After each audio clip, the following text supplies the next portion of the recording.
Oi pessoal, tudo bem? Eu sou Eduardo, professor de Educação Física do Campus Recanto da Zema e sou o organizador da oficina do Qualifique Express, Práticas Esportivas Alternativas, Lazer do Trabalhador. E hoje eu vou apresentar para vocês um esporte bem novo e tem se tornado bastante popular aqui no nosso país, que é o beach tennis. Só um segundinho que eu vou aqui apresentar para vocês. Bom, pessoal, como eu falei, o beach tennis tem se tornado um esporte muito popular aqui no país, principalmente em regiões litorâneas.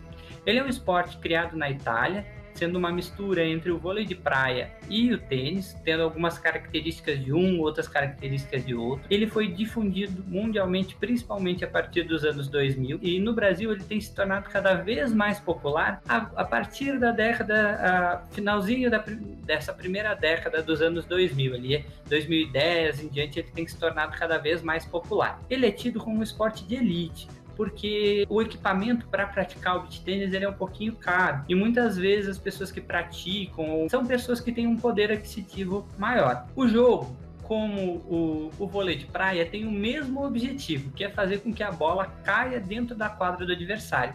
Diferente do tênis, que a bolinha pode quicar ainda no campo do adversário pelo menos uma vez. No beach tennis não, ela não pode quicar, ela tem que cair no campo do adversário. O jogo ele pode ser praticado em dupla ou individual.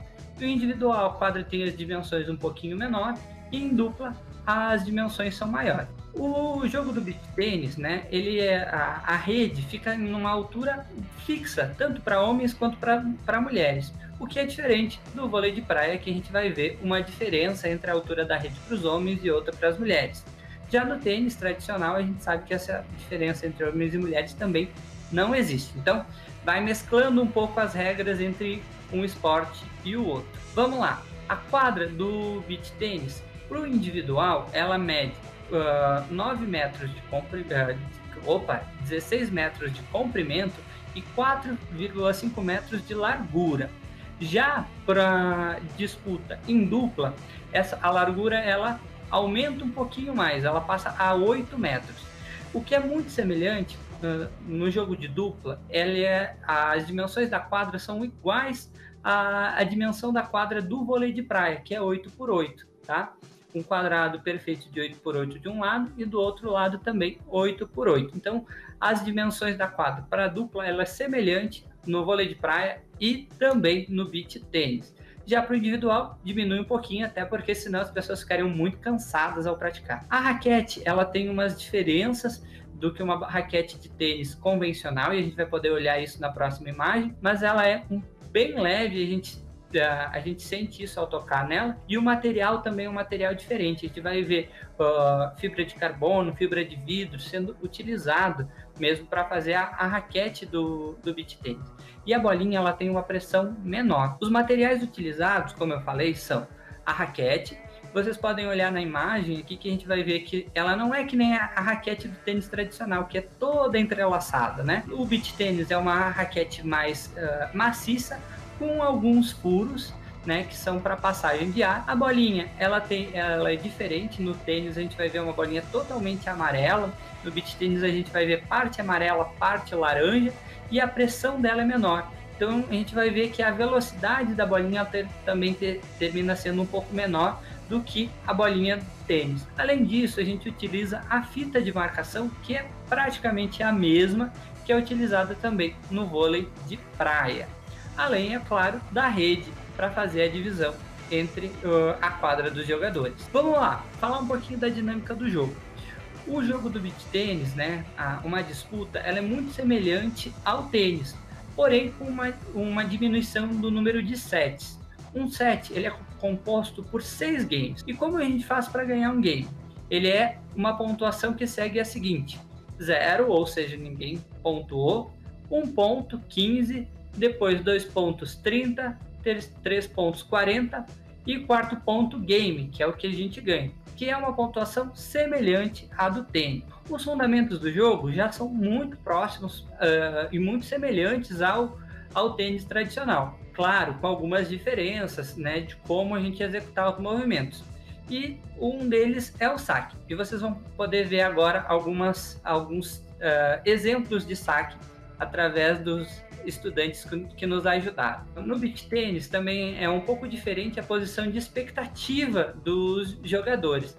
A guarda, ou seja, como a gente vai estar segurando a raquete, a gente tem que ficar com ela um pouco mais alta, numa posição de expectativa. Para quê? Porque se a bolinha vier alta, a gente consegue fazer movimentos elevando o braço com uma certa velocidade ou mesmo abaixando eles. Se a raquete ficar muito baixa, isso dificulta a rebatida dos jogadores, dependendo de como ela retornar para a quadra. Outros movimentos que a gente vai conhecer, que são muito parecidos, né, que são semelhantes ao tênis tradicional, são os voleios em forehand, como vocês vão poder ver aqui na sequência, alguns videozinhos, e também o voleio em backhand. Vocês também podem ver algumas imagens aqui de alguns exercícios de backhand. Ou seja, o forehand é utilizando a parte interna da mão, e o backhand com as costas da mão, que a gente vai poder ver como esse atleta está fazendo o movimento. Além disso, vocês podem olhar um pouquinho de como é a dinâmica do jogo. Ele é um jogo que tem algumas certas dificuldades para os iniciantes, mas ele é muito divertido, muito prazeroso de ser jogado. O fato de ter uma extensão do corpo, que é a raquete, às vezes dificulta um pouquinho o início da prática, mas com o tempo, né, e com a prática, as pessoas conseguem poder jogar tranquilamente. E o beach tênis, por ser um jogo que a velocidade dele muitas vezes não é tão alta, as pessoas de diferentes faixas etárias podem jogar junto. Vamos lá, algumas semelhanças e diferenças entre o beach tênis, o tênis e o vôlei de praia, né? A utilização da raquete e da bolinha, semelhança igual ao tênis, né? A metragem da quadra do vôlei de praia para as duplas é a mesma no beach tênis também, quando a gente utiliza para as duplas. A rede é elevada também como no vôlei de praia, porém no beach tênis ela não tem diferença, como eu mencionei, né? A mesma disputa de pontuação é feita no tênis, então uma semelhança muito grande. E o que a gente pode pensar, assim, que também é muito parecido com o vôlei de praia, é a questão da influência climática, né? Então, como vai estar o sol, o que está acontecendo no clima, também vai ser uma semelhança que a gente vai ter com o vôlei de praia. Como no vôlei de praia, a gente pode entender que o beach tênis também possui alguns benefícios muito importantes, né? Visto que ele é praticado na areia, exige grandes movimentações, então vai exigir muito da capacidade cardiorrespiratória. Por ser na areia, vai ter menos impacto nas articulações, porém, com as movimentações, um grande gasto calórico. A questão da interação com a natureza, né? Com um ambiente aberto, então isso é algo bem interessante da gente frisar. A descontração, porque ele nasce enquanto uma prática de lazer, mesmo hoje sendo também esportivizada, auxiliando no alívio de estresse e de outras tensões do nosso dia a dia. O beach tênis, aqui no DF, a gente pode encontrar vários lugares que praticam, a gente pode encontrar tanto no Parque da Cidade, também como no Parque de Águas Claras, e em outras quadras fechadas também. O equipamento, às vezes, ele é um pouquinho mais carinho, uma raquete varia o seu preço, às vezes de 200, 300, 400, 500 reais muitas vezes. A bolinha até o preço é mais acessível, mas é um esporte muito divertido e ótimo de se praticar no momento de pandemia, quando a gente não pode ter tantos contatos, né? A interação ela é limitada. Então, agradeço vocês, agradeço por terem ficado até a última aula da nossa oficina do Qualifique Express e espero que tenham gostado. Muito obrigado. E qualquer dúvida, por favor, podem fazer contato.